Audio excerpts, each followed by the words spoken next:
Okay, now what you want to do is go into your SD card and create a folder called Ubuntu. After you have downloaded the zip file, what you want to do is go and extract it. After you extract it, go into the Ubuntu folder in which you just extracted, take the Ubuntu image file, and move it to the Ubuntu folder on your SD card.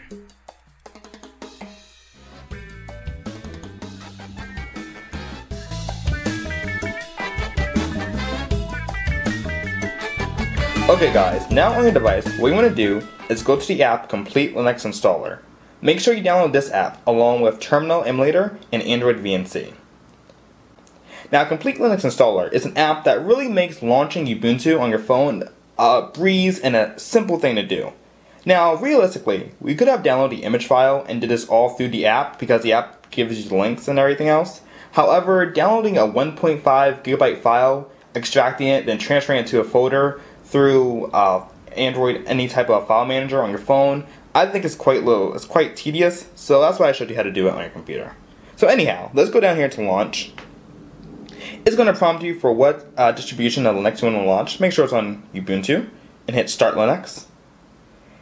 And it's just going to run through all this and basically start up Linux for you. It's prompting for a password, so I'm just going to make up a password. Okay, and it's going to prompt you to start VNC server. Hit yes. SSH server, if you really want an SSH, wow, I can't speak. Now, if you really want an SSH server, you can hit yes. Right now, I have no use for it, so I'm going to hit no. And then it's going to ask you for the dimensions in which you want to start the VNC server in. I'm just going to hit the resolution on my phone. Ideally, if you're on a tablet, you want to type in the resolution on your tablet, or if you're on your phone, type in the phone's resolution. So that's all up to you. Let's just type in resolution.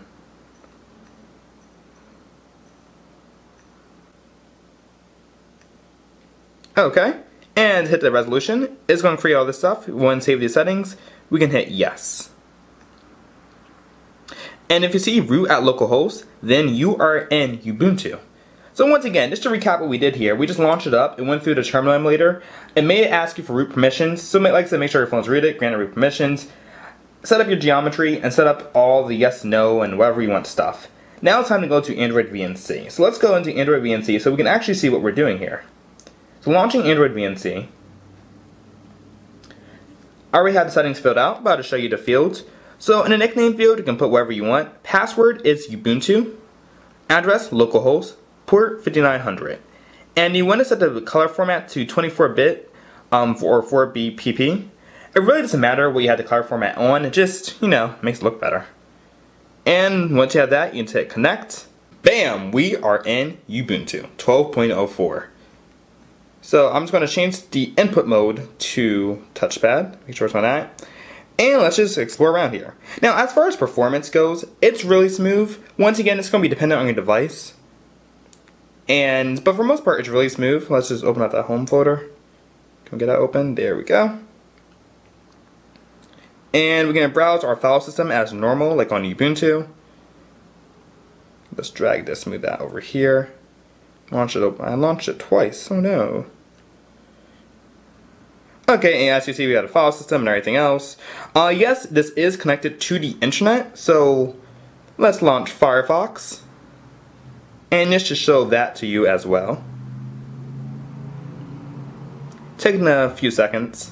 Like I said, this is not going to be the super fastest thing, but it works pretty well considering that Unity is sort of a RAM hog, so your RAM is really being used right now. Let's go to here. Input mode, mouse and touchpad. I'm going to search, I don't know, Unity. Unity, and search that. Here we are. And as you can see, Google search works well. Well, the internet works well. And let's just launch the Office, LibreOffice 3. Okay, and we are in LibreOffice, and once again I can type and do everything I normally do on Ubuntu. Speed-wise, it's very efficient, and you have the access to Ubuntu Software Center, and everything else you just normally use on Ubuntu. So once you're done using Ubuntu and all of its glory and fun funnest, is that a word? Wow, I made a word. Once you're done using Ubuntu, what we want to do is go back to Terminal Emulator. And from there, what you want to do is type in exit. Enter. And it's going to shut down Ubuntu. And the reason why you want to do this is even if you close VNC or close the emulator, it will still be running in the background and killing your battery. Okay, so this has been how to run Ubuntu 12.04 with Unity on your Android device. Once again, it's pretty simple and I highly suggest you try this out and check out for yourself. And it's probably the easiest way to run Ubuntu on your Android device. So thanks for watching and tune in for another galvanizing video. Thanks.